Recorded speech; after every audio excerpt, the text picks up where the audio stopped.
lovely lady computer. Anyway, so welcome everyone for today's sessions. I was just take a look at the outside weather. It was so nice, and all of the sun is blurry.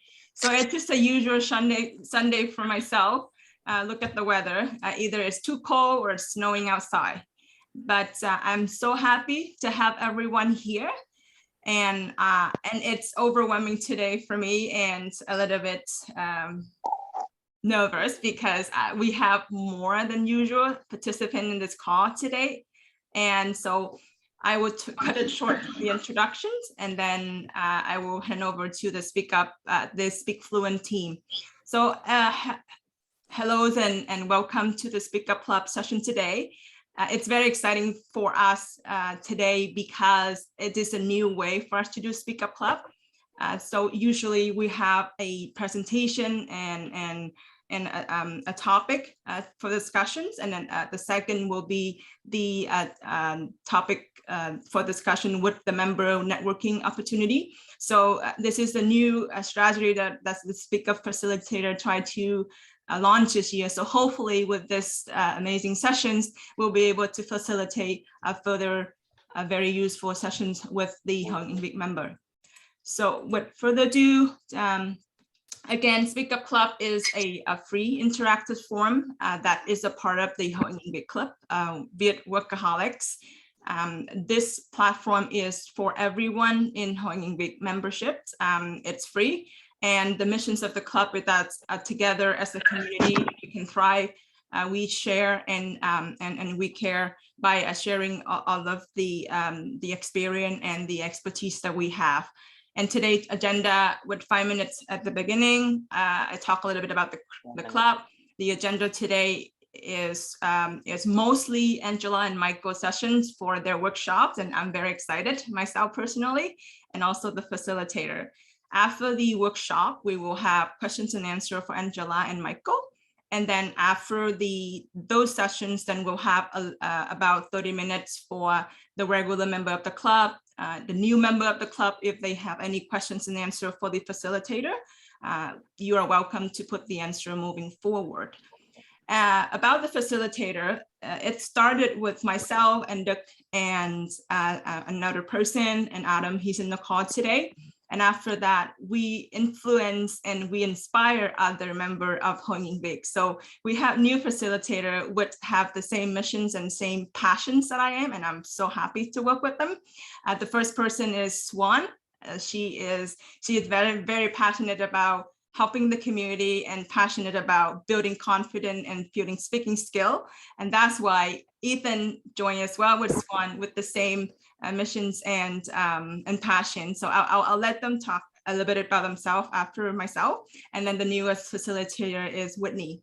So with no further ado, and I will stop talking, and I will let first of all, the facilitator introduce themselves a little bit to the group, and then we'll pass over to Angela and Michael to talk about their team and their workshop. Sounds good? Awesome. Let's start with Swan. Hi, Flora. Good morning, everyone. It's my pleasure to be here tonight with all of you. And thank you so much, Flora and Angela, for the session today. We love to hear from you and learn more about, speaking fluent techniques. Thank you. Over to you, Flora. Thank you, Swan. How about you, Ethan, if you're on the call? I think Ethan is not here. And we don't have Whitney. So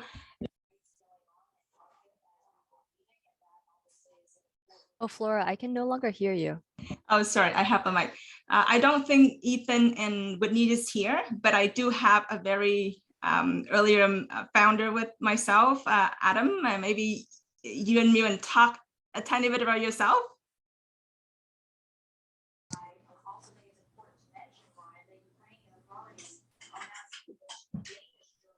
Adam. Okay, he's shy too. So everybody's shy, and that's why we have the growth to begin with. Anyway, so Michael and Angela, over to you to start the workshop. Hi, everyone. I'm so excited to be presenting to all of you today. I'm just going to share my screen, if hopefully that works. There we go. Okay, I'm assuming it's working well. So today I'm going to be talking about strategies for better communication. And I know in the event name, it said speak fluently techniques. And really there's a combination of skills that we can use to be better communicators. And speaking fluently can mean a lot of different things. So what everyone will be learning today is basically being able to explain why we should be able to, or why we should adjust our speech for a listener, listing communication strategies as a listener and as a speaker, identifying common ineffective speaking habits, and then at the end, we'll be talking about different resources that are available and knowing how to take advantage of your work benefits to get free professional development. So before we start, this presentation is going to be 45 minutes and with questions at the end. If you do have personal questions to ask me, I would say reserve it for an email correspondence, but otherwise you can feel free to ask more general questions. That's totally okay. And please engage. Getting involved is the best way to learn. If you see that little chat icon in the slide, just get ready to type in the chat. And please do engage. It's always a bit awkward when there's only one person talking. So a little bit about me. I'm the co-founder and clinical director of SpeakFluent Inc. Our company works with a lot of working professionals, improving communication in a number of different ways. I'm a registered speech language pathologist, which means that I am a registered health professional. I've had the training and the education to make long-term changes in people's communication skills.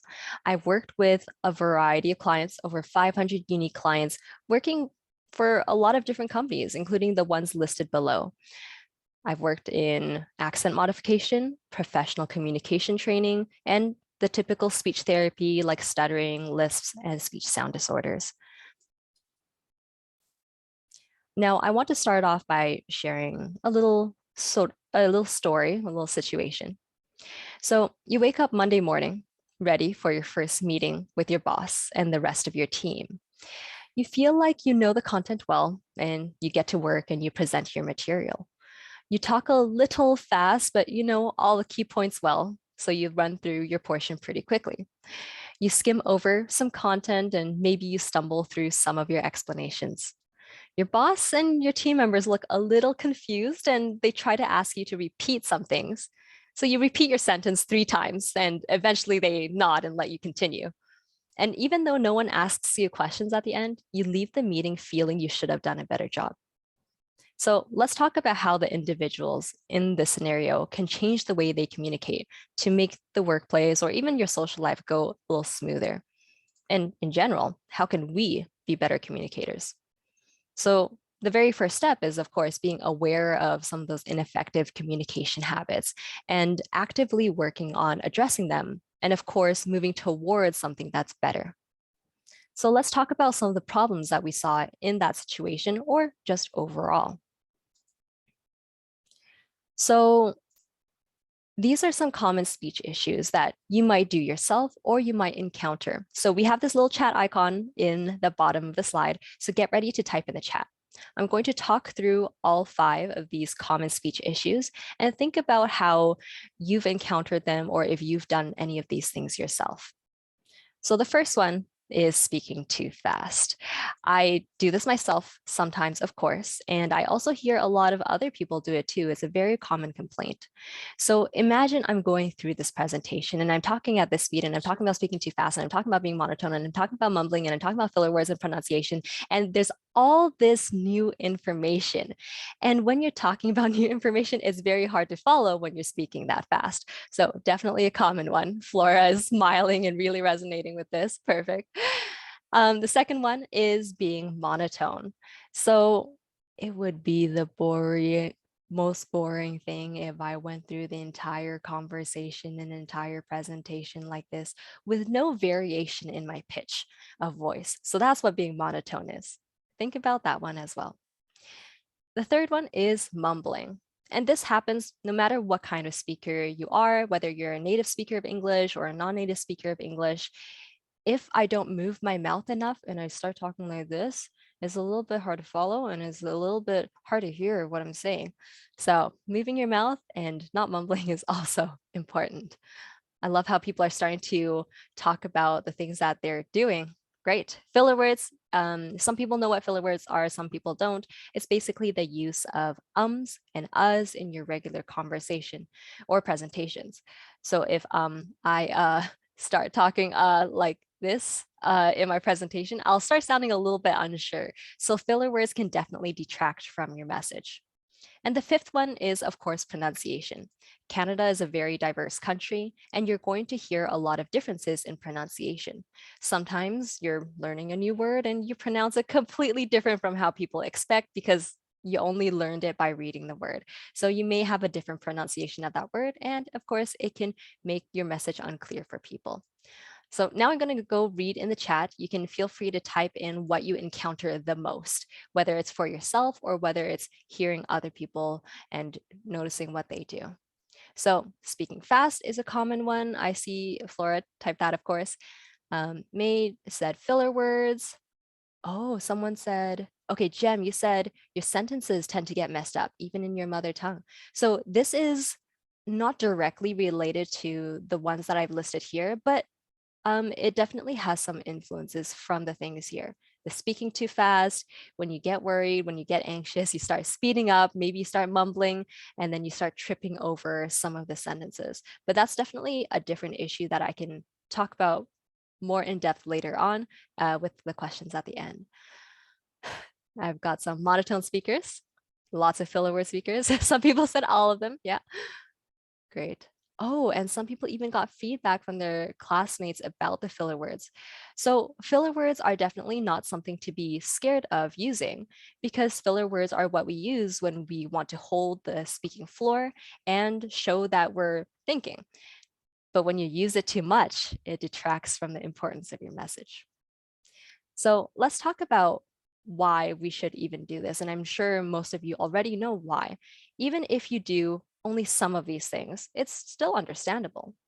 But then once we start trying to climb the corporate ladder and we start getting into those managerial roles or client-facing roles, you need to be able to have good communication to provide clear directions and information. You need to be resolving conflicts, giving feedback to your team in a way that's acceptable to them. And it's good for building relationships and building rapport with internal and external stakeholders.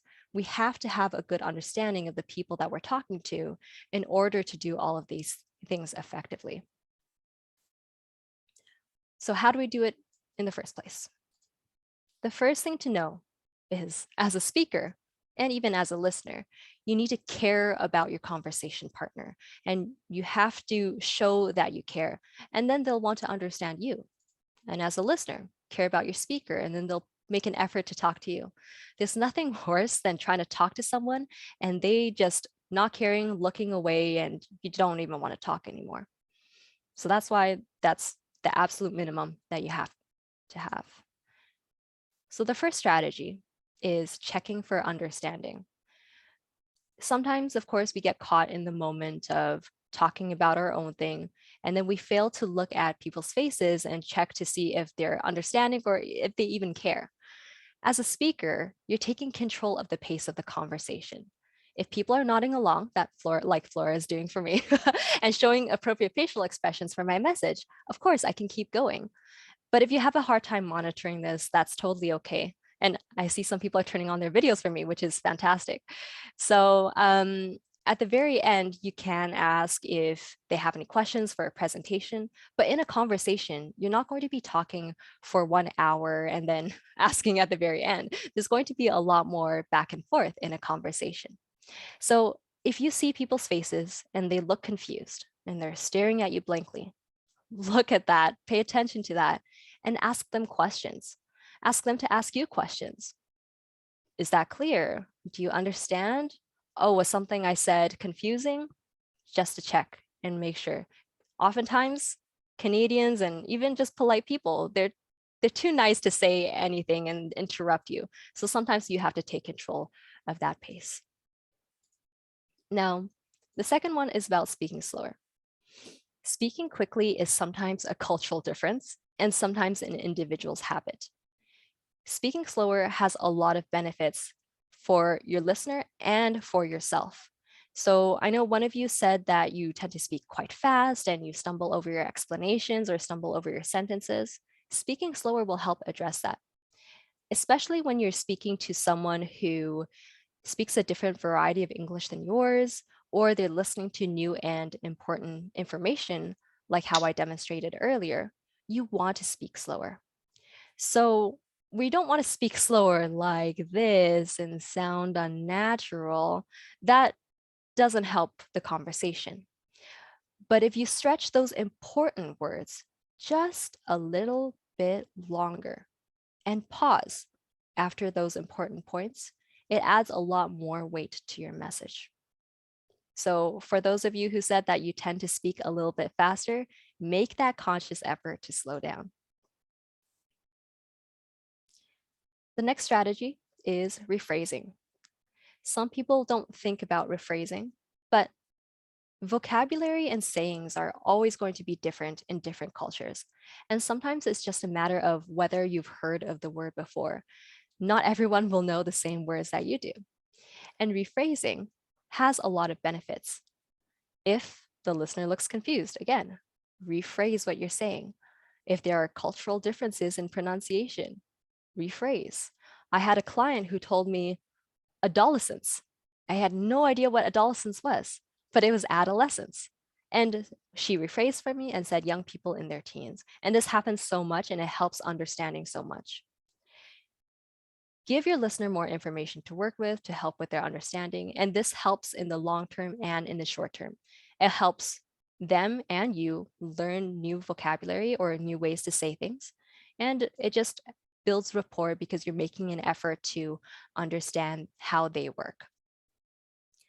You can use synonyms. You can rephrase into an entire sentence, like what my client did, adolescents into, young people in their teens. Or you can just use a synonym like big for giant or huge, just simple synonyms. So we have this chat icon in the top of the slide. Go ahead and type in the chat some kind of jargon or some kind of specific vocabulary that is really specific to your work and people not in your field wouldn't know what that word is. And then try to rephrase it into a different sentence or use a different word. This might take a while to think about because I know when I confront people saying, think of a word, they'll blank out, but perfect. Flora, thank you. Perspectives, we use it a lot at work. Okay, so how would you say perspectives a different way? Let's say I don't know what perspectives mean. What do you mean? How would you word it a different way? And everyone else, feel free to type in the chat. Or we can think of other sentences. So for example, if we say hang out, maybe another way to say that is, oh, do you want to hang out later? Maybe get together for lunch, or maybe we can meet at this restaurant. And so I actually said it in 3 different ways, just to make sure there are no misunderstandings with that specific phrase that might be unfamiliar to newcomers, for example. Simple ways. Flora, I'm not sure what you mean by simple ways. Do you mind elaborating? And Jem, I see you said bottle funnel, which means sales. Great. And in an actual context, of course, we might elaborate a little bit more. Point of view, Adam, thank you very much. Yeah, perspectives means a different point of view. And Flora's laughing a little bit, I think, thanking you, Adam. You're asking me how to think about another way because I use this a lot and I don't even know what the equivalent is. Yeah, and maybe you don't need to because everyone that you speak to knows what it means. So that's totally fine. For the next strategy here, we've got get animated. Like I said earlier, if I talk in a monotone and let's say I don't even have facial expressions and I look very bored and I'm going through this entire presentation like this, no one would want to listen to me. So if you see that your audience is getting bored, get animated. Add a little bit of variety in your voice, in the pace, in the pitch, and in the volume. Sometimes I'll go a little bit faster. Sometimes for those important points, I'll go a little slower. Sometimes I'll get really loud, and sometimes it's better to speak in a whisper to add a little bit of mystique around what you're saying. And of course, I've got gestures and facial expressions. It's something to think about in social conversations, but also in presentations. So in summary, care about your conversation partner. It'll help your conversations a lot, not just for choosing the right words or choosing the right tone of voice, but also in the kinds of questions that you ask them. It'll help in your small talk as well. Check for understanding, speak slower, rephrase, and get animated. So let's talk about the big one, cultural differences. Today, only 4% of English conversations include just native speakers of English.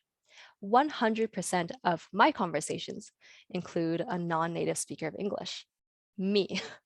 I'm not a native speaker of English, and you're just going to have to accept that everyone that you speak to may have a different experience with the English language, whether it's Canadian English or a different variety of English. And everyone has an accent. When I say a different variety of English, I basically mean that they have an accent, and that's nothing to be afraid of talking about. English is spoken differently in each country, and your official or your native language will influence how you speak English. English is spoken in 118 countries and official in 59. And when that happens, they're going to have different ways of pronouncing things. An accent is simply a combination of your stress patterns, your consonants and vowels, and what words are allowed to sound like. And sometimes these rules for your first language or for your accent mean that there are no consonants at the end of a word. Just for example, there are a lot of different kinds. So let's do a little bit of a self-reflection test here. I have a few pairs of words. Again, we see the chat box, so get ready to think about it. Get ready to think about your own speech. I want you all to take some time to say these words out loud to yourself. Of course, make sure that you're muted so no one else can hear you. Say these words out loud to yourself and see if they actually sound the same.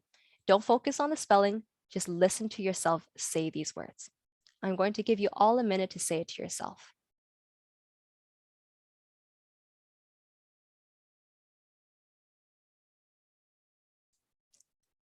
And once you say them, the words that sound the same, go ahead and put it into the chat.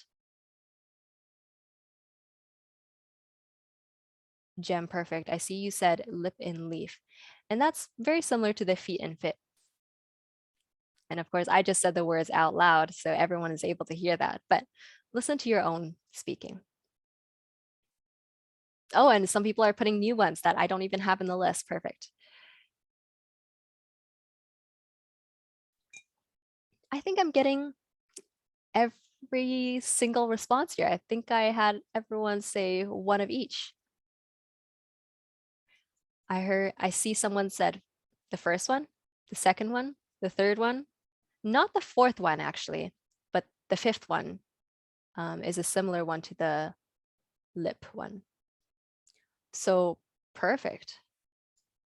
And sorry if I'm talking too much and interrupting you talking to yourself, but you can always do this a bit more on your own time. Only one of these word pairs should sound the same in Canadian English. And it's actually the flu versus flu one. It's a bit of a trick question. For the other ones, they do sound different in Canadian English, but maybe in different dialects or different accents, they would sound the same. So the first one is farther versus father. Second one, flu and flu.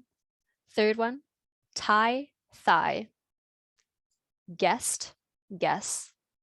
Feet, fit. So most of you said, some of you said flu and flu, which definitely does sound the same. And the other ones will only sound the same in certain accents. So if people misunderstand or you hear other people say this, then you can understand where those differences lie. And if you do need to repeat yourself and you can change some of those sounds, you can try repeating it a different way too. So now let's transition into common sound differences between different accents. Canadian English has some more unique sounds that aren't present in a lot of languages. So for example, we've got the L sound at the ends of words is quite different. So words like smile, owl, those kinds of L's, THs, not present in a ton of languages. I just hear a bit of an echo. Yeah, thank you, Flora. And the R sound is pronounced differently in English than a lot of different languages, and the V sound isn't present in a lot of languages. So if you think about Vietnamese, you'll probably realize that there are some sounds here that are pretty representative of your own speech. So maybe a word like veil will turn into deo, and maybe a word like, well, maybe not for everyone here, but a lot of the Spanish speakers I talk to, their varies turn into berries. So if you have Spanish speaking people on your team, if you hear berry, then they're probably saying very. Another really common one is having no multiple consonants in a row, which is why I had that guest versus guess example in the previous slide. A lot of the time when we're talking about projects, maybe some of you will say project or project only, missing one of those consonants. And similarly, the next one, no final consonants. And then the last one is something that people don't usually think about, which is stress patterns. Stress patterns also tie back into how we sound monotone, where the stress or the intonation is just a little bit off. So a word like blueberries has a different meaning from blueberries, and suddenly the emphasis is in a different spot, and it sounds like I'm not emphasizing at all. To certain speakers, of course, you might still feel like I'm emphasizing something.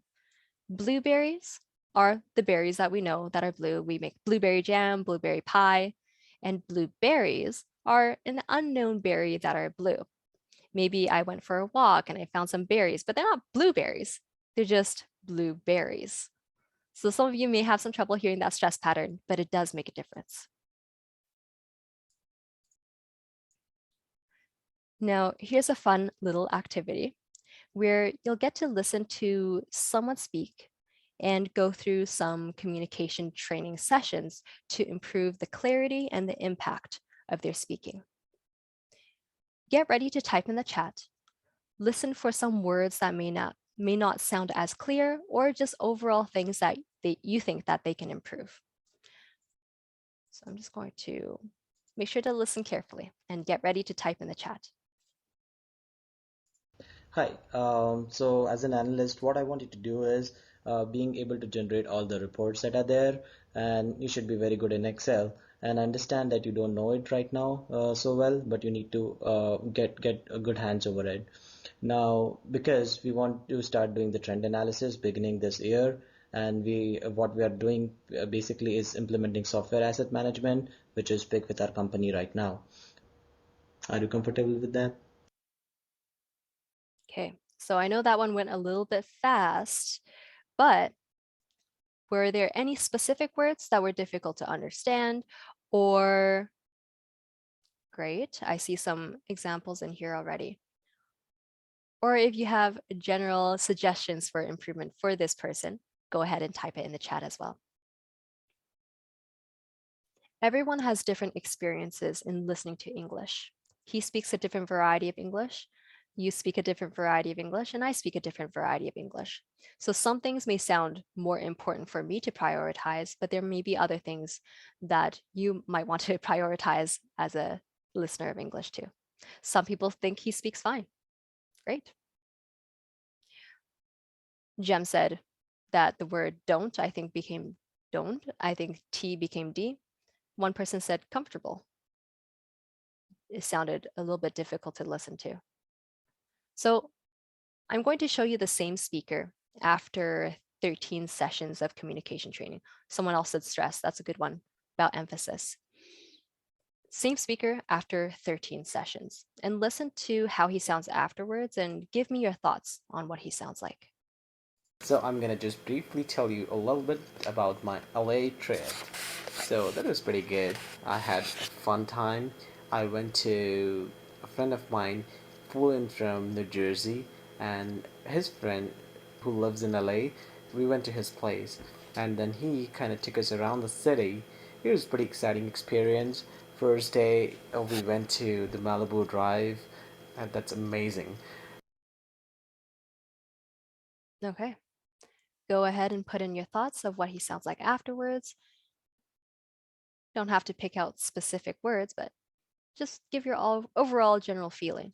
It's the same person after 13 sessions.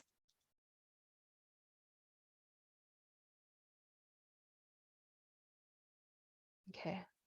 So one person said he sounds better overall, slower, maybe easier to listen to. The intonation, someone pointed out his intonation. So did he make his, I'm just going to listen to it one more time. So I'm gonna just briefly tell you a little bit about my LA trip. So just that sentence about my LA trip, that's actually not rising at the end. If he rose at the end, it would sound like LA trip. That would be a question. So he is doing something a bit different with his intonation, but definitely a different kind of intonation pattern, separate from a question, at least for that one sentence. Cleaner, less monotone. Cleaner is an interesting adjective to use because it may be cleaner for you to listen to because things sound more distinct. Slower pace, his accent improved a lot, less filler words. And an important thing to note is that it may have improved, but for a certain audience. We have a lot of diversity here, a lot of different ways of speaking English, and he's not speaking to another Indian person here. Just to know, one of my clients, I showed this clip to him and he said that he didn't like clip 2.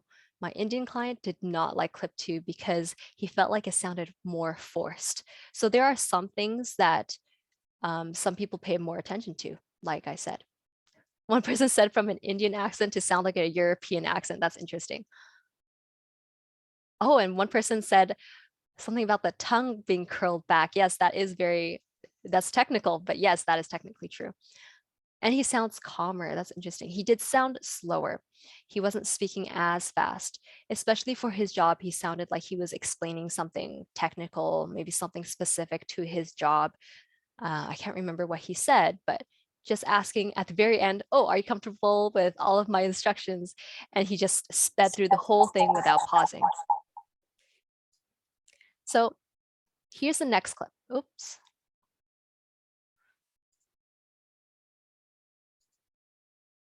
And yes, so here's everything that he worked on, his pacing, his rhythm, making sure he wasn't so fast and slow down and making sure that he was emphasizing all those important points.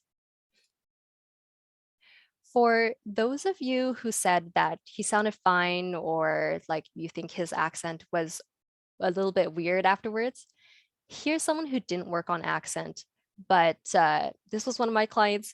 He's going to go through communication training as well, but go ahead and listen to the first one and give me your thoughts. It doesn't have to be specific words. It can just be general thoughts. In a ways, it is just because it feels like, for most of my childhood, it's a signal that school's coming again and you're going back, arduously working every single day. But it's not that worst. I would say my worst actually is winter, just because even though our birthdays are in winter, it's like the snow and everything is just, it kind of kills it sometimes. Okay, so that is a clip from his assessment. Go ahead and give me some ideas of what you think he should improve or what issue you may have with understanding him. And by the way, it's great to hear so much engagement, engagement in the chat. It's awesome. So Nicole said he mumbled on a lot of words. Anything else? He did not speak in sentences, maybe phrases or single words instead. There was some stuttering, some filler words, like and you know. Sentences were fragmented. And someone said he speaks fast. Perfect. That's exactly what I said to him during the assessment. And you can all be speech language pathologists too. So here's clip number 2. This is the same speaker after 12 sessions or 6 hours of training. The content itself, it seemed kind of like a reminder of how our world is changing. You know, our world is changing so fast, and I do agree with almost everything she's saying, pretty much everything. It reminds me actually of a economic book that's on my list. It's called Nudges or Nudge. It's about how when you have governments or economic policies that nudge people in the right direction, that can have profound effects without taking choice away from people. Okay, so same speaker. And even though he had 6 hours of training, he did get to this point a little bit earlier. But allowing a few more hours of training got him to that more natural point where he didn't have to think about it too much. So now everyone type in the chat what you all think about his speech afterwards.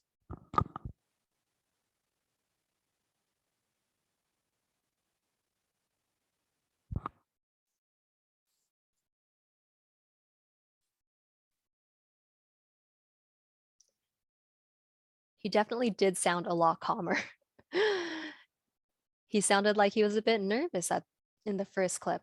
He was really hesitating a lot. He was trying to rush through his words, but by trying to rush, he was actually halting his speech even more because he couldn't find the right words in time with how fast he was talking. So for him, and I know one of you also said that you also stumble over your explanations. So he did the same thing. So what I worked on with him was I worked on pacing to help with his nerves and pacing to help with him forming his sentences. So before, he spoke in fast bursts and words often blurred together, which sounded like the mumbling. But afterwards, every word actually sounded more distinct. He used to use a lot of filler words and a lot of interruptions. Sometimes it might sound like filler words, but he actually just paused for a long time. And afterwards, we worked on monitoring the filler words, making sure we reduce them, making sure we compensate for that thinking time with longer words, the slower words. And he was able to finish each thought more coherently. He broke down what he wanted to say exactly. And he made sure to care about the listener to make sure that everything that he was saying actually made sense to the listener. So perfect. Thank you all for engaging. So now that's everything. All of the strategies, all of the differences that we need to think about. Well, all of the most important ones to share today. But of course, I can go on forever about communication. Let's talk about some resources so you can actually make change in your own life. Awareness is the first step to change. And this is what we're doing today already. Your first language, your individual habits, and your culture will all affect the way that you speak, and you need to be conscious of that. Some ways to do that are comparing your speech with the pronunciation resources that are out there. My favorite resource is using Google. Type in pronounce and whatever word you're looking for. I use this for myself. There's no shame in looking for help in comparing differences in pronunciation. One tool that I really like is this practice tool at the bottom.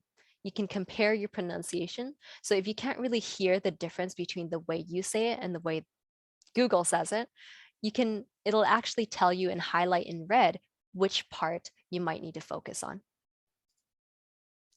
Record yourself and practice. People hate listening to themselves. I know, Flora is laughing.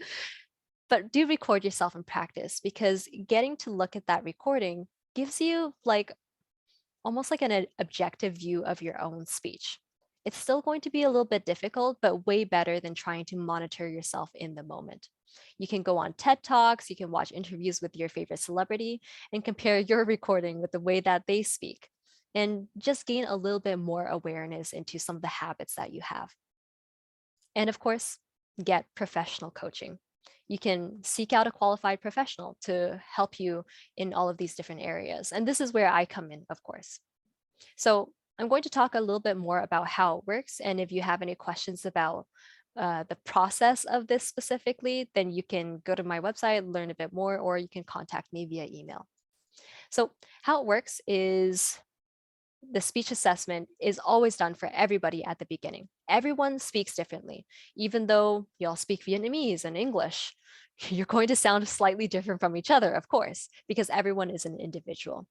So I will hear you speak in a variety of tasks. I will analyze your communication skills and your sound differences, making sure that the stress and intonation patterns are used effectively for whatever your goals are and your use of voice, etc. And then at the very end, we make sure to set goals that will make the most functional impact for you. So let's say, for example, your work requires you to share new information, important information, but you speak at the speed of light. That's not going to be helpful for anybody. So maybe we'll focus more on the speaking slowly rather than something else. It's all about what's important to you and what will make the most functional difference for you. The process will, of course, also be individualized. Training sessions can be for whatever you're working on. Maybe you're preparing for a presentation. And if it's something for a presentation, maybe we'll pick out the most important differences to highlight. Awareness is the first step to change. So the first thing that we do is build awareness of those speech differences. I will provide you strategies to help you improve your speech, just like I am today, but in different contexts, in more depth. And I provide you exercises to help you build your skill so you can use it when it matters. So for example, maybe some of the sound differences that some people are having trouble with here are the difference between lip and leap. And so I'll make sure that you can do it at a word level first, or maybe at the sound by itself first, and then we'll slowly work our way up to something more complex and something that is more representative of a conversation, because in the end, we want to be able to use all of these strategies and all of these different skills in a conversation. Some of the strategies that I'll give you, or some of the exercises that I'll give you, are diagrams. So this is a little bit of a fun activity too. I don't have a chat icon in the slide, but looking at this diagram, we have the nose, we have the lips, we have the sharp teeth here, and we have the tongue. Looking at this diagram and trying to copy this position of the mouth, what sound do you think this diagram is trying to show you? What consonant or what vowel? Try to guess.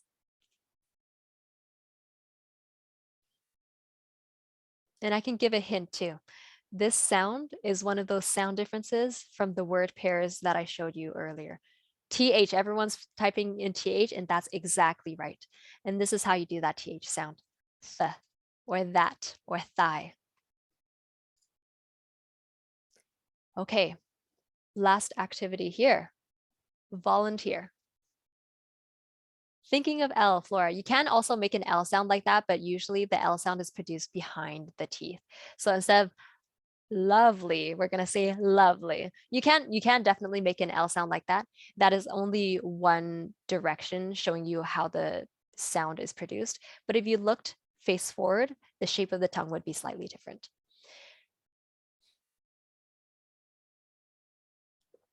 Okay, so for this next part, we can get a volunteer up here.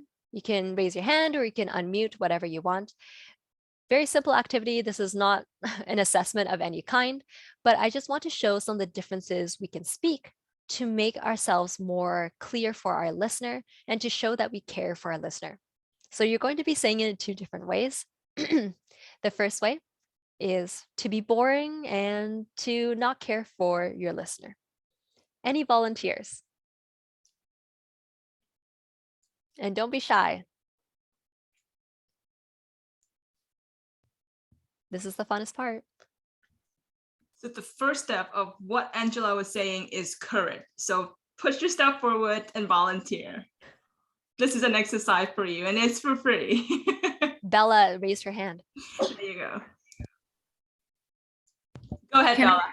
Can I begin now? Yes, you can. So when you read this for the first time, I want you to try to be boring. You can think about those speech issues that we talked about at the very beginning. Try to be as boring as you can for your listener, and then you can show off later. Okay? Okay. Go ahead.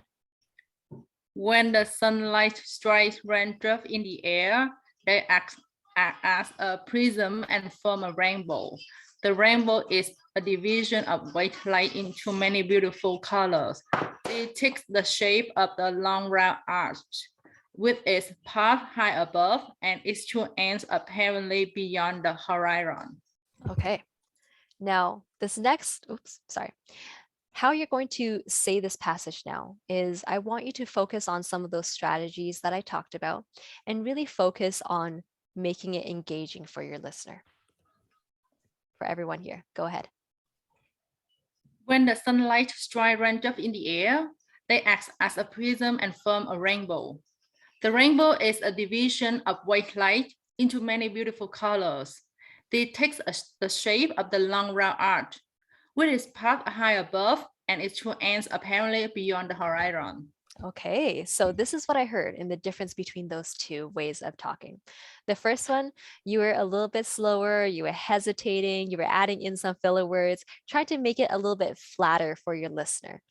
That's what I heard. And then the second time, you tried to make your speech sound nice and smooth, and you made sure to try to emphasize some of those important points. You added variety in your voice, you added some high pitches, some low pitches, and you made sure not to add in filler words. Great job, Bella. Does anyone else want to try it out and listen to some of the things that they can do? Oh, Jem, perfect. You can unmute and go ahead and try saying it the first way.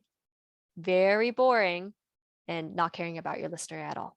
Go ahead. When the sunlight strikes raindrops in the air, they act like a prism and form a rainbow. The rainbow is a division of white light into many beautiful colors. These take the shape of a long round arch, which is half high above and is two ends apparently beyond the horizon. Okay, now for the second way, try to make it as engaging as you can. I don't know why it's lagging, sorry. Try to make it as engaging as you can. Sound passionate. Go ahead. When the sunlight strikes raindrops in the air, they act as a prism and form a rainbow. The rainbow is a division of white light into many beautiful colors. These take the shape of a long round arch, which is half high above, and its two ends apparently beyond the horizon. And now, Jem, I'm going to do a slightly different thing. Instead of telling you what you did, what do you think you did differently between those two readings? I just added more intonation in the second one. Mm-hmm. And in the first one, I was just like reading off the script. Yeah, so it was pretty much everything. Okay, yeah, intonation. Now, the intonation was definitely different from what I saw. I think the intonation could have been more different. You could have sounded more boring the first time, and you could sound more passionate the second time. And of course, this kind of thing is very hard to control. You already have your own habit of speaking. So sometimes when I read it the first way, it's very hard for me not to emphasize those important points. And I can kind of hear you do that too. And then afterwards, really thinking about into many beautiful colors, then you really can feel the emphasis on those important points. So things to think about. And of course, just understanding that habits are very hard to change. Okay. Thank you for participating, Jeff. Okay. So the benefits of improved communication is you'll feel connected, more accepted, and more respected by your colleagues. You'll get their trust. They'll understand better your competency because you're able to show it. And it'll improve your relationships and just make everything feel better. Okay. So now imagine this. Same situation from earlier, but now you've learned some of those better communication skills. You wake up Monday morning, bright and early, to go into the office and share some ideas with your team. You feel eager and prepared to pitch these ideas. You join the meeting and listen to others speak about their work. You jump in with questions when you don't understand something. When it's your turn, you make sure to emphasize the important points that your team needs for their part of the project. When you notice a confused look, you slow down and make sure to rephrase that point in a couple different ways. At the end, you make sure one final time that all questions are cleared up by asking if anyone has any questions. Your team asks you a couple, and then you leave the meeting feeling like people understood you. This is the impact good communication can have on employees in the workplace. So I mentioned this a bit earlier, but this training is covered by insurance. There's coverage for professional training, whether that's through insurance or the professional development budget through your workplace. Professional speech training by a registered speech therapist or a speech language pathologist is covered by most insurance plans. It's free, so take advantage of it. If you don't use any of your insurance, think about it, because you're just letting all of that money go to waste. Now I can open up the floor to questions.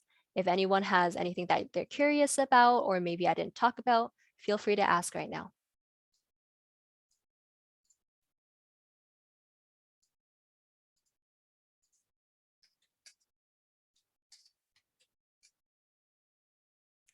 Go Yeah, ahead. Hung, go ahead. Yes, Angela, thank you very much for this really, I'll say, helpful and relevant session to me. I'm just a newcomer to Canada, and I really have problem with my communication skill at work.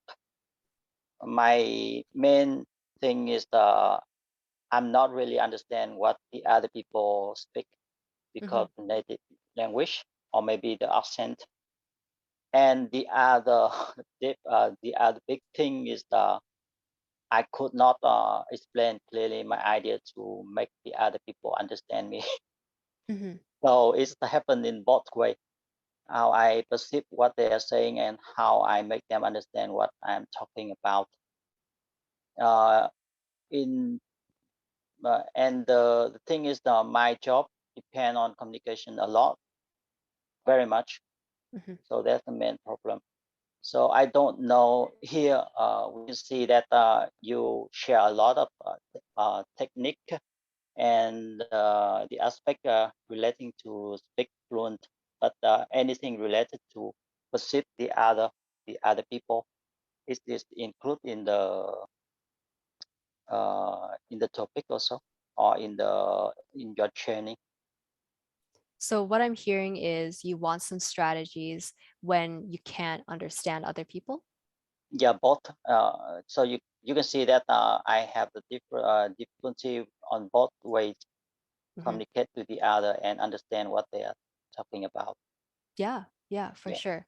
So this is definitely something that I talk about in my services. Let me just scroll up to this slide over here. So this is a common issue, of course, because for newcomers, different variety of English, different expectations, and native speakers of English, sometimes they like to talk a bit fast, sometimes they like to mumble a little bit, and sometimes they're not aware of some differences that they have in their speech that make it harder for presenting to or talking to lots of different varieties of English. So for you as a listener, caring about your speaker and trying your best to understand them. So not just sitting there and letting them talk over you, talk for an hour without you jumping in with questions. Make an effort, show that you're listening, show that you care about the content of what they're saying, not just, okay, I'm going to be polite and I'm going to sit there and listen and I want you to feel good. I want you to think about yourself and think about the content of what they're saying. You care about the content of what they're saying, so show it. Of course, it's going to be hard because communication is a two-way street, okay? You as a speaker have to do your best, and they as a speaker have to do their best too. So maybe it's asking them privately later on, hey, I need you to slow down during those meetings because I can't understand some of what you say. Maybe it's something like that. Or maybe it's certain phrases that they say. Maybe you can look it up later. Maybe it's a saying that you haven't heard about before. Like, let's say they said, oh, we hit the nail on the head, but you have no idea what hit the nail on the head means. You can look that up later and see if you can understand that. So it's hard, Hung, I understand, but definitely we need to make an effort to be explicit about what we need from the other person. All of these things will apply to you as a speaker and as a listener. Check for understanding. Maybe you can say, hey, I don't understand. Speaking slower, maybe you can ask them to speak slower. Rephrasing. This can be, let's say, the hit the nail on the head. Maybe you can say, hit the nail on the head. I don't understand what that means. So you can tell them that you understand everything else that they said, but just that one part. So they only have to repeat that one part. And yeah, giving them those facial expressions. And Hung, I saw you give a thumbs up. Any questions about any of those strategies or anything that you need to do? I'm assuming not. When this is the time for you to have any other questions around the presentations and other skill. And again, I put the Angela's and Michael emails on the chat as well as the website, so you can check them out as well if you have further questions related to the program. I think it's very, very important. And as a matter of fact, being a shy communicator myself, I think the impacts of being able to communicate clearly, not only in your life, but also at the workplace, it's also buy you confidence, and at the same time, promotions and leadership skill. So I think communications is very important. So hopefully you'll be able to take that approach and take it on yourself. Don't be shy. And Adam has the questions. Go ahead, Adam. Not so much a question, just more of, I don't know. I think confidence is a lot to do with it as well. And a lot of people, when you're speaking to somebody who you know, like a native speaker, for example, and you're speaking to somebody like that, and they keep asking you to repeat yourself. Oh, I'm sorry, what did you say? Oh, what did you say? I didn't quite understand.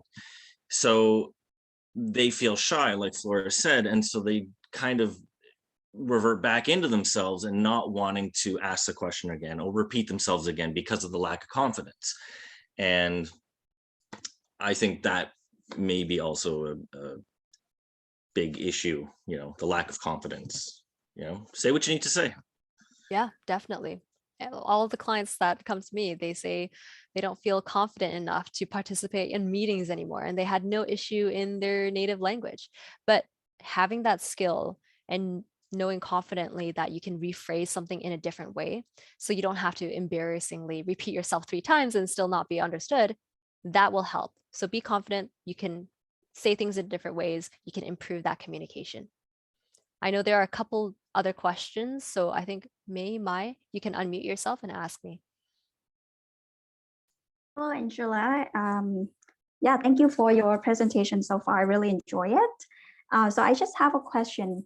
Should we try to have a balance between when we want to improve our speech and when we actually just jump right in and try to practice more and more? Because as a non-native speaker, I realized that you know, I have a lot of problem with my accent, and that make me feel uncomfortable and also not very confident with my speech. But later on, when I met my professor, he's very well-known professor at Park University, and he has very strong accent, but he's still very confident. So I feel like of course, we still need to improve our speech, but at the same time, if we're just trying to judge ourselves constantly, maybe it's not a good way, and somehow we need to try a balance between practicing and improving. Yeah, just to get some of your comment on that. Yeah, I mean, I worked with a lot of professors as well, and some of them know that the way that they speak can impact how the students engage with the lectures. So if you're very monotone, and let's say your first language influences your tone, because that's definitely possible too, then your students may not be able to stay engaged. It's very hard to get rid of our many years of learning that this kind of intonation makes things more engaging. And so he knows that his tone influences how his students stay engaged. So he's willing to work on that. And his pronunciation, the closed captioning is giving the wrong words. So his student who's hard of hearing really relies on the closed captioning. And so like there, of course, is a balance. If you judge yourself harshly, you're going to get that lower confidence. I would say that you should be aware of the influence that some of your habits or the way that you speak has on your listener. Remember, it's about caring about your listener. If it has no impact on whether your listener can understand you or engage with you, then don't be too hard on yourself. There's a fine line or there's a fine balance for what you should think about and what you should not care about. And when you work with a speech professional, they'll tell you, hey, this one doesn't really matter because of whatever. And maybe you might want to focus on this because it makes so much impact. And that's the pros and cons of working with a professional. They'll also guide you through how to practice, so it doesn't interrupt what you're talking about in those conversations where it's really important to focus on the content. I hope that answers your question. Yeah, it is. Yeah, thank you for your advice. Yeah, you're very welcome. And Jem, didn't you have Liam, you have a question? I'm just looking at the hand raising, so hopefully I'm going in order and not missing anybody. Yes, firstly, thank you, Angela and Flora, for the very informative session. Actually, I have just one question. So, as like many students who first come to Canada for study, I also have the struggle with, listening and speaking with the native speaker. And I try to handle it. I just find a place to put myself in the native speaker workplace and try to learn, and have a little bit struggle, and I see you have many strategies. So can you recommend which is the best ways to try to improve the speaking and listening skill? Practice. The best way to practice, because the best way to improve your speaking and listening, both, you do have to practice. You have to practice listening, you have to practice speaking, and try listening or speaking a little bit slower first and build up the speed later. So maybe you'll have trouble hearing people who speak really fast or people who mumble, but everyone will have trouble hearing those people, and maybe you have to ask for them to, hey, slow down a little bit, or I couldn't just let them know that you can hear them. Maybe they need to speak up because you just need to hear that message or that speech clearer and louder. So don't be afraid to get more support in the beginning and then get better and better at it, and then maybe you don't need them to speak slower later on. But definitely for now, especially as a newcomer, practice listening as much as possible, practice speaking as much as possible. You can watch TV shows, watch interviews, watch movies. All of that will be super helpful. Yeah, okay.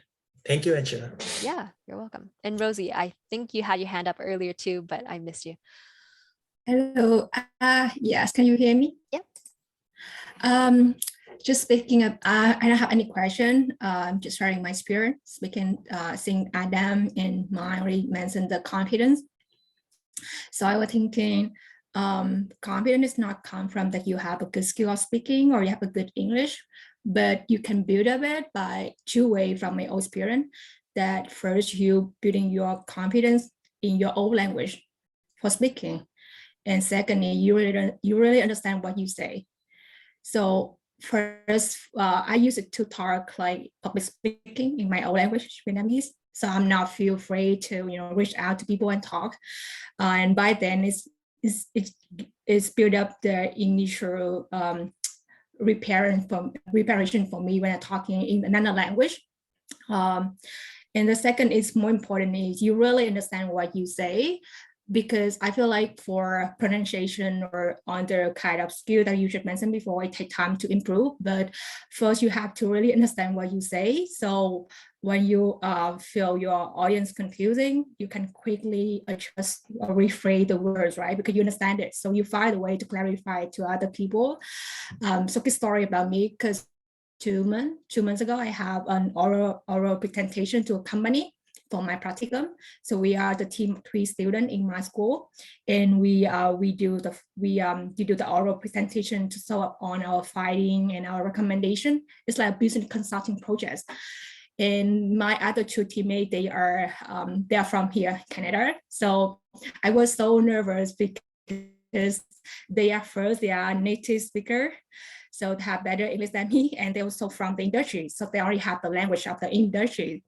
So I was so nervous, and I don't know what to do. I'm to try to practice as much as I can, and it's ended up that at the end of the presentation, so my teammate and my teacher told me that among 3 of us, I have the best presentation and the whole, and the reason is because I think I just look very confident. Like whatever I'm saying during the presentation to the company, I understand it, and I can check out how the audience, the company, they really understand, they can follow.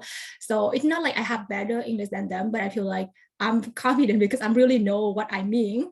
So for other 2 guys, because they are so busy, they told me that they not really feel necessary to practice, like they can do 1 or 2, but it's a lot because you consult to the company, right? So it's a lot of content and a lot of recommendation and finding you are sharing. So I feel like, oh, it's a little bit slightly gaining my confidence because I never thought I can do better than them. I feel like I need to catch up, but it slowly takes time to pick up the language of the industry, the language of what you want to share to people, and end up that because I really understand what I say. So I'm ensure that people around me can understand the same way as well, as much as I can. Yeah, for sure, Rosie. Thank you for sharing. That's definitely an important part.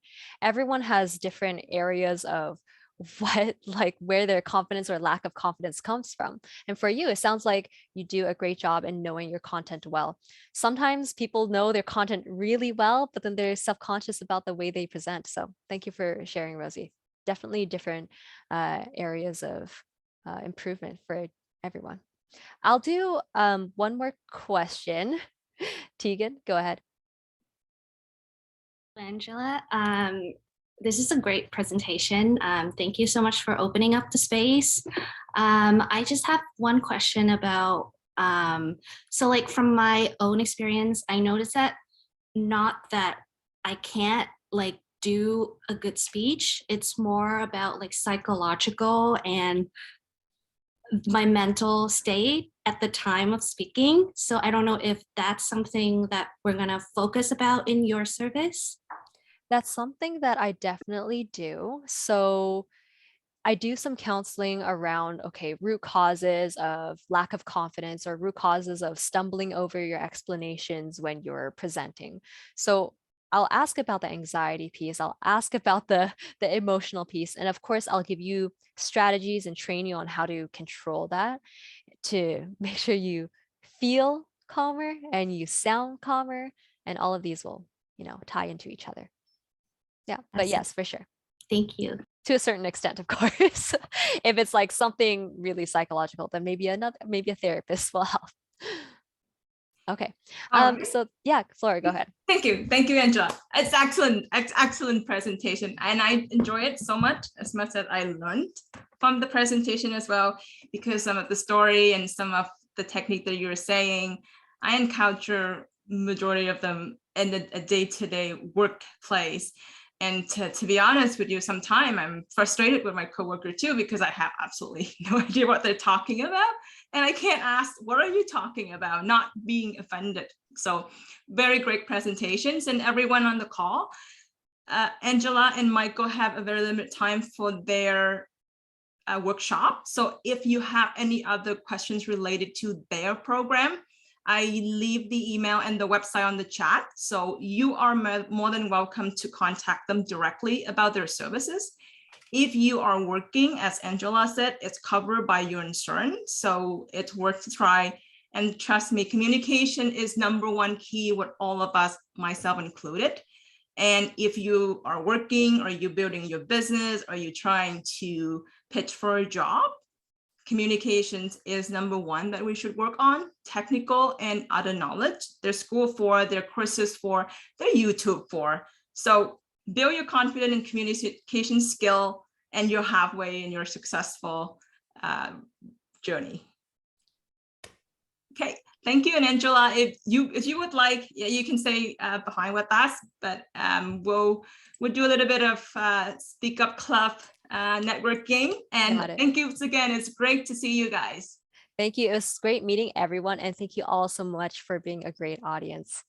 Bye, everyone. Thank you. Bye.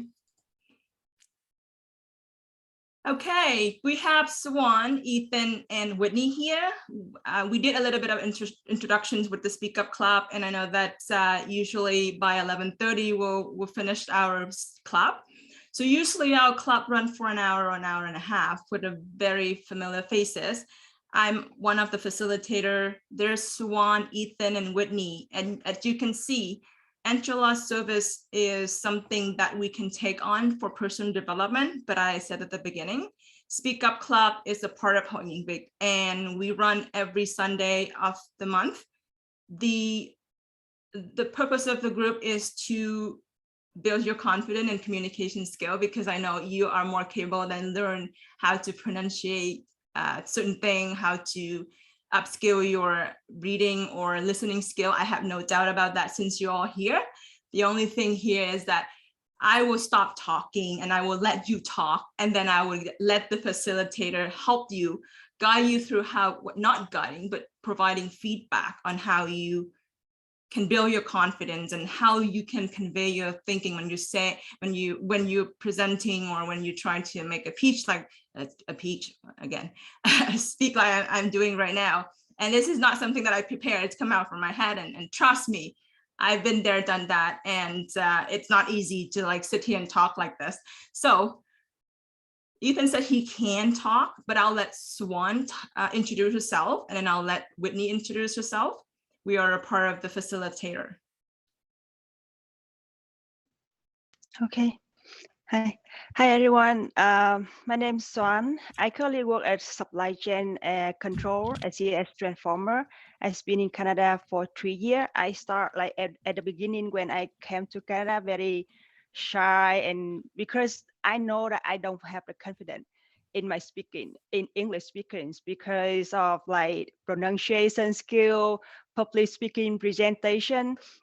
But like when I study in Centennial College, I have an opportunity to join a club where I can be able to practice public speaking. And I have like a chance for me to keep practice, deliver the speed, and trying to practice a lot, give speed. So that's the way that it has to feel more comfortable in public speaking, and like comfortable, especially like for myself, speaking in Vietnamese and English too. So that's why for my personal experience, it helped me a lot. And I hope that this, like our SpeakUp Club can have like a platform for us to practice and help us to grow and be success together. Thank you. Over to you, Flora. Thank you, Swan. Whitney, your turn. Good morning, everyone. So my name is Whitney. I'm currently working at a hospital as a human resources specialist. I have been in Canada for about 5 years, and as many of you, when I came here, I had a lot of difficulties listening to a native speaker and understanding them. And presenting my ideas with a lot of practices. I know that I still need to learn more to improve my skills, and I find that SpeakUp Club is a very good platform for us to come together, to practice, and to help each other improve our skills. For me, this is also a very good platform to build connections, to meet new people. I started joining this club when I lived in Sudbury during COVID, and I didn't know any of Hội Nghị Việt members. Through this club, I got to know a lot of people, build new connections, and make new friends. That is one of the other purposes that I joined the club. I find that it's easier to join a Vietnamese club to help each other to improve. That's it. Awesome, thank you. And these are the passionate people about communication, just like I am. So, and we also have Ethan. He lives in Windsor, and unfortunately he's working right now and he's at work, so he won't be able to introduce himself. But Ethan, just like myself, Swan and Whitney, we are very passionate about helping the community. And again, like Swan said, our idea came from Toastmaster. But Toastmaster is something formalized and constructive with our group. It's a part of Hội Nghị Việt, and we're doing it for the community. And again, you come to the platform, you can present your story, you can practice how you talk and how you even present your idea, and we'll do our best to give you feedback on how you improve. And like I said at the beginning, the first step is to build your communication skill and your confidence. If you be able to do that, you're halfway into your success journey. So welcome everybody, and I'll leave the floor up to everyone that have the courage to turn on the camera and then introduce yourself with the group. Let's start with Jem, and again, I put her on the spot because she's my very first speaker for SpeakUp Club. Hey guys, yeah, thanks again for introducing me. But yeah, I'm Jem. I've been in Canada for, I don't know, like almost 10 years, I would say. I'm very confident in terms of knowing the language, but sometimes anxiety plays a huge role in how I talk to people. Just like what I don't know how to say your name correctly, but Tegan said earlier, sometimes it's hard to talk to the person, especially if you don't know who they are. So I think, yeah, confidence is the key. And I believe that every one of you will be confident one day and be able to talk to the native speakers as good as Flora is doing right now. And I wish you all the best. This group is like one of them amazing and inclusive group that I have ever seen in before. So yeah, thank you so much for inviting me again. It's truly been amazing. But yeah, that's pretty much everything. Thank you, Jem. How about Tegan? I recognize you, but I can't recall. But yes, remind myself, please. Yes, so this is my second time here. That's probably why Flora remembers me.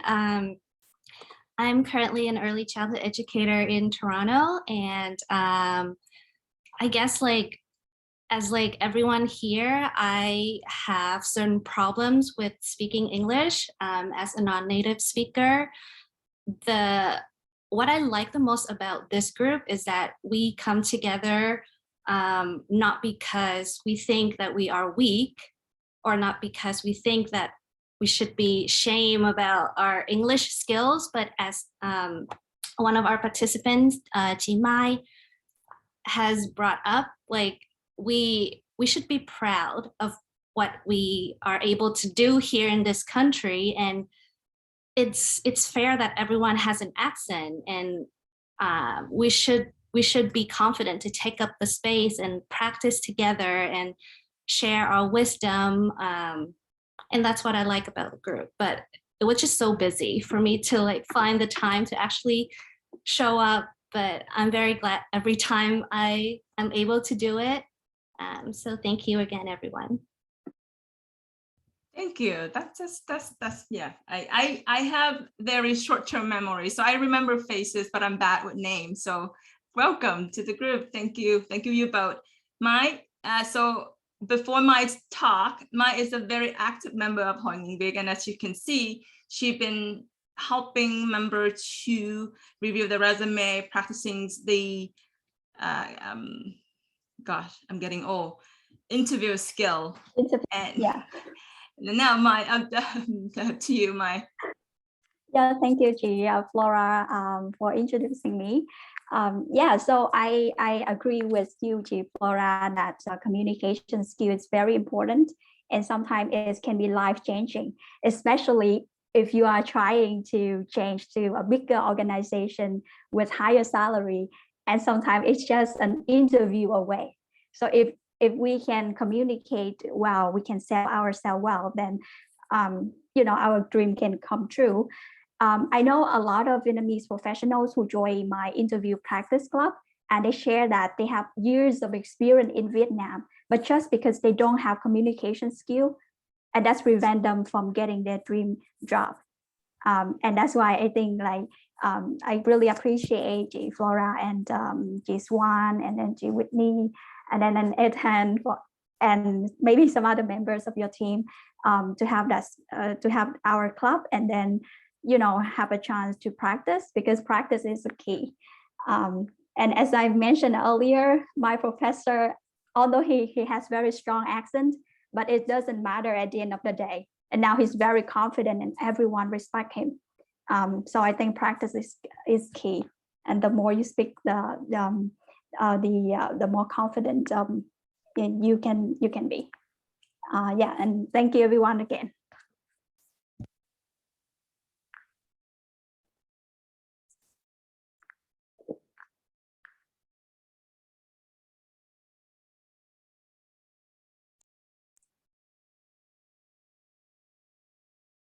This is like the awkward Zoom call, like every day, where people are like mute themselves when nobody is talking at all. Flora is unmute.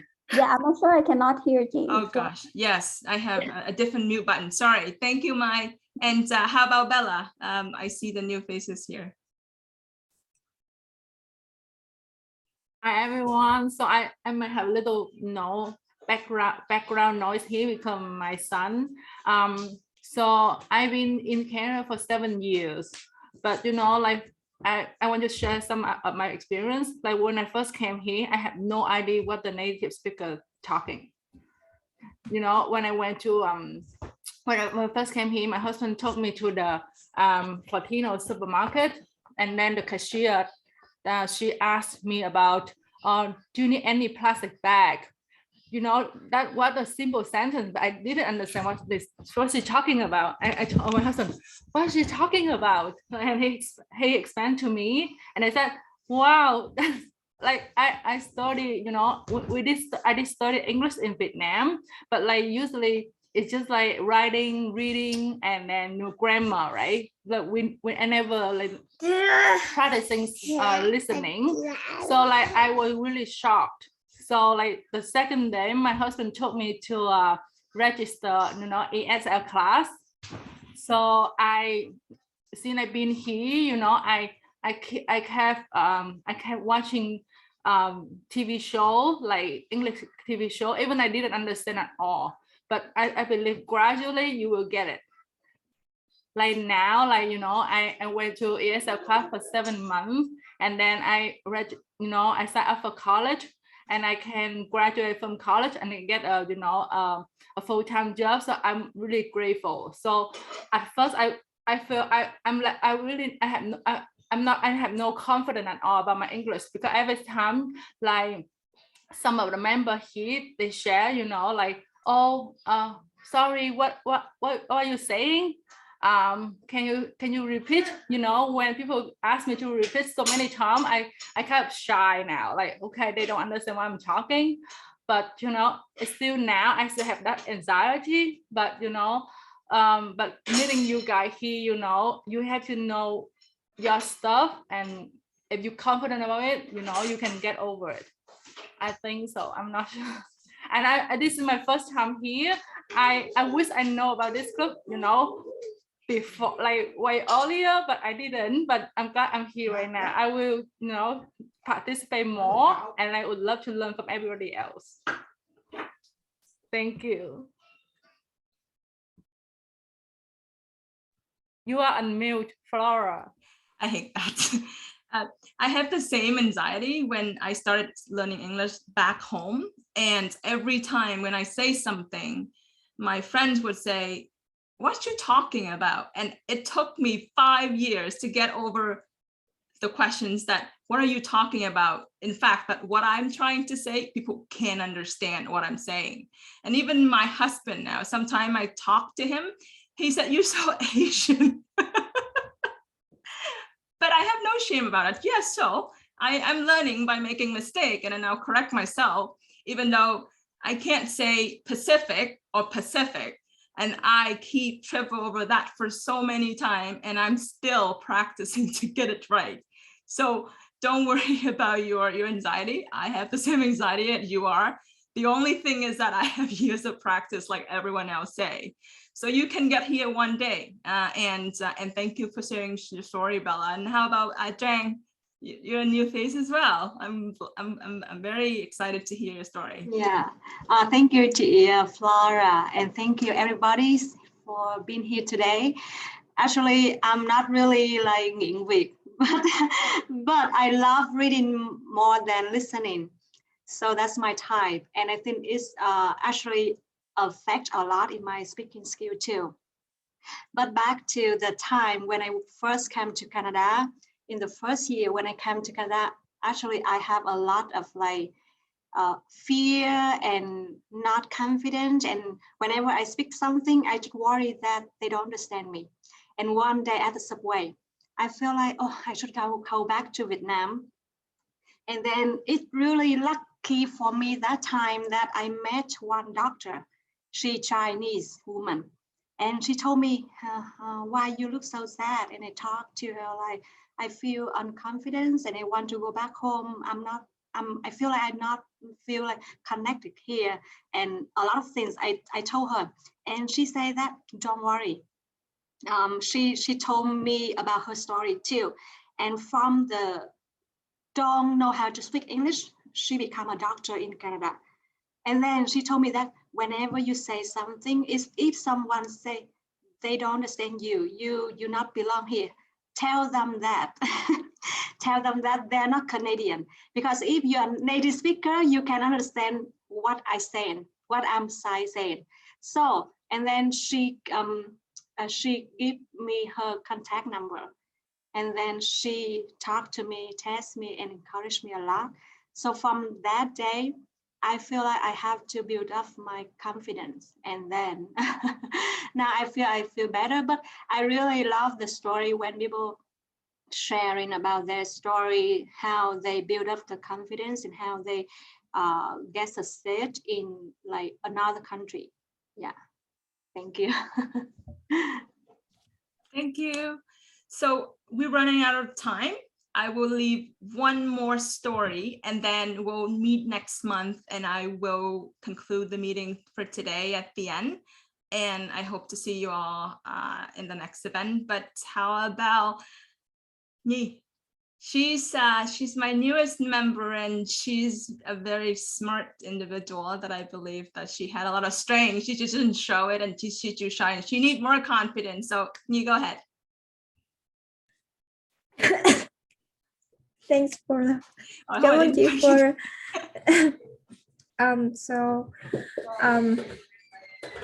yeah, hi everyone, my name is Nhi. I'm currently working in a very diverse environment and I believe that when it comes to communication, you shouldn't focus too much on your pronunciations, but start building up from your confidence first. And believe me, in my workplace, everyone comes from different backgrounds, so they speak so many different accents, and I'm just sometimes just really jealous that I don't have that accents that classify as Vietnamese accents.